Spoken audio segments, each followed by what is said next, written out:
প্রিয় ভাই বন্ধুরা, আসসালামু আলাইকুম। সবাই কেমন আছেন? প্রতিনিয়ত চলে আসছি আমরা আজকে নতুন ভিডিও নিয়ে। তবে আজকের ভিডিওটা কোনো ব্লগ বা কোনো রেসিপি, কোনো আমাদের ডেইলি ব্লগ না। আজকের মনটা ভীষণ খারাপ, কারণ আপনারা তো জানেন আমরা আমাদের বাড়ি থেকে ওকে আচ্ছা আচ্ছা আচ্ছা হয়েছে হয়েছে হয়েছে হয়েছে সবগুলো গিয়ে ফেলছো। আচ্ছা, তো আপনারা তো জানেন আমরা আমাদের বাড়ি থেকে অনেক দূরে, যা বলার মতো না। জীবনেও কখনো আসি নাই, এখানে আমাদের কোনো আত্মীয় বলতে কেউ নাই। তো অনেক দূরে আসছি, তো খুবই ভয়ের মধ্যে আছি। কারণ এখন তোমাদের ব্যথা করতেছে, তো আবু না চুলকাইতে মানা করছি না, ওষুধ দিছি না তোমাকে। এই কিছুক্ষণ আগে নোভাকে তো ওষুধ লাগিয়ে দিছি।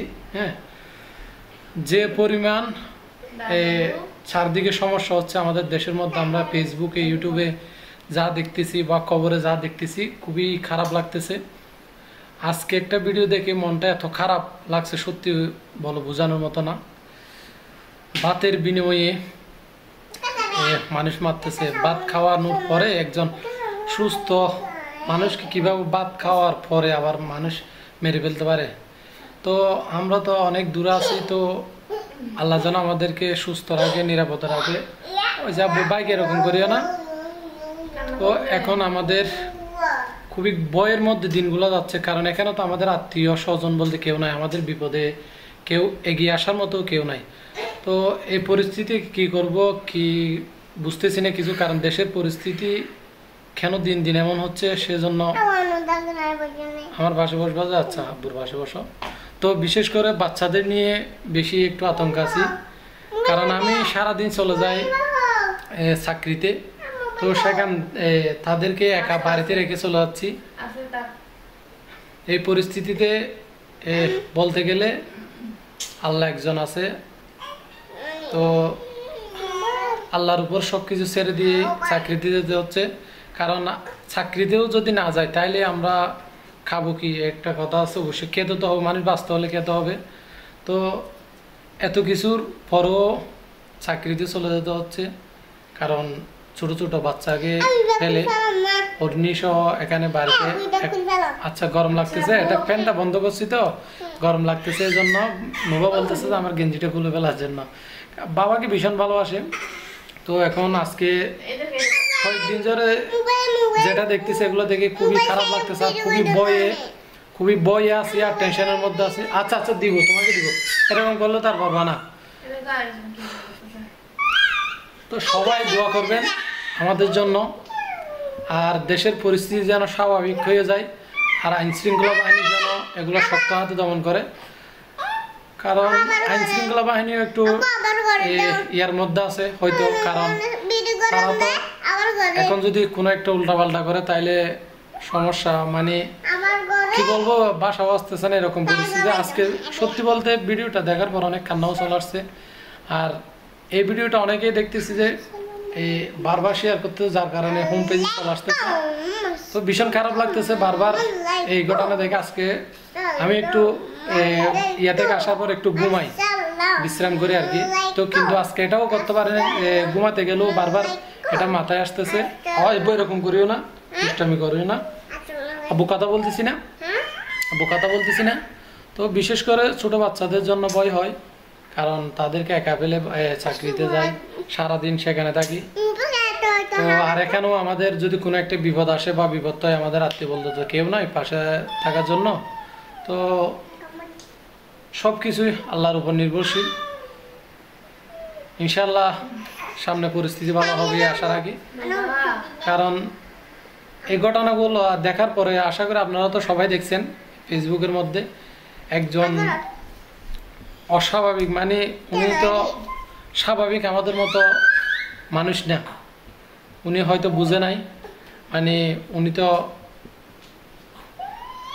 বাসা আসতেছে না কথাগুলা শোনার পরে।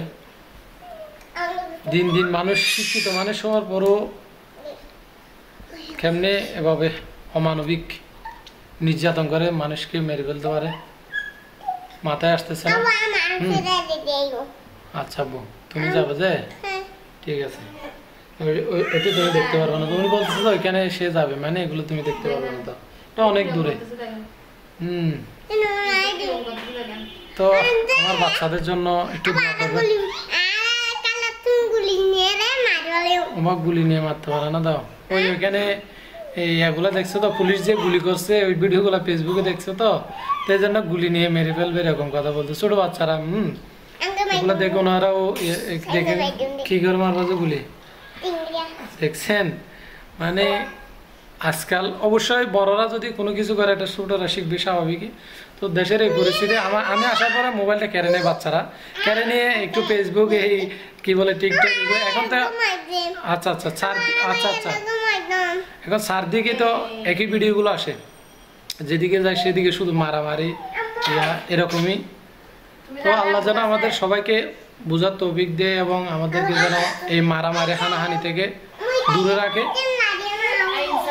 কারণ একজন মানুষকে সুস্থ মানুষকে মেরে ফেলা আল্লাহ কি করে সম্ভব, এটা বলো বোঝানোর মতো ভাষা নাই। আর যতটুকু শুনছি যে ছেলেটাকে মারা হয়েছে, ওই ছেলেটার আপনজন বলতে কেউ নাই, মাও নাই, বাবাও নাই। একজন ভাই ছিল, ভাই ও নাকি গত বছর মারা গেছে, নিউজও শুনছি, ফেসবুকে দেখলাম। তো এই পৃথিবীতে যার কেউ নাই, আগে কি বলবো, রক্ষা করার মতো কেউ নেই। আপনজন যদি না থাকে, বিপদে আসার মতো কেউ থাকে না। তো বলতে গেলে আমরা এখানে অনেক দূরে আসছি, তো আমাদের আপনজনরা তো অনেক দূরে। তো যেন হয়েছে তো, আর এরকম দুষ্টামি করিও না। আচ্ছা আচ্ছা আমি ধরছি তো, আচ্ছা তুমিও ধরিও, এরকম নাড়াচড়া করলে হবে। আচ্ছা আব্বু না, তো আমার মেয়ের জন্য দোয়া করবেন। সত্যি বলতে ওর জ্বরও বেশি, আর ওষুধের কথা বলেন, ওষুধও দিছি, লাগা দিচ্ছি। বিস্কিট আনতাম তোমার জন্য, আচ্ছা আচ্ছা বিস্কিট আনবো। তো এখানে ওনাদের এর জন্য মানে শুধু আচ্ছা আনবো বলছি না, ওনাদের কথার জন্য কি কথা বলবো, হয়তো আপনারা বুঝতেছেন কিনা তাও যায় না। তো বিশেষ করে বলার নাই, আজকে ভিডিও বানাতে পারি না। সত্যি কথা বলতে আমার এই যে ভিডিওগুলো করার জন্য মন মানসিকতা একদমই নাই, এরকম হয়ে গেছে পরিস্থিতি দেখে।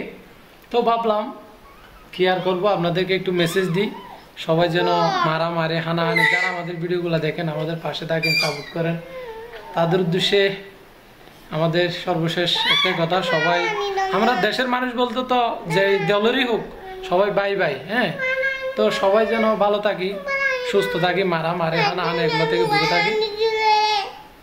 একদিক দিয়ে গেলে একদিকে সবাই তো দেখা হবে, তো কেন মারামারি হানাহানি, এটা আমাদের কখনো কাম্য নয়। তো আচ্ছা দিব। তো আর বেশি কিছু বলবো না, আপনাদের কাছে এইটুকু আশা রাখবো, সবাই মারামারি হানাহানি থেকে দূরে রাখি, আর আমাদের জন্য দোয়া করবেন। আর আমরা কি করতে পারি আমাদেরকে একটু জানান। আচ্ছা ঘুমাবো। তো আর বেশি কিছু বলবো না, সবাই ভালো থাকবেন, সুস্থ থাকবেন, আল্লাহ হাফেজ।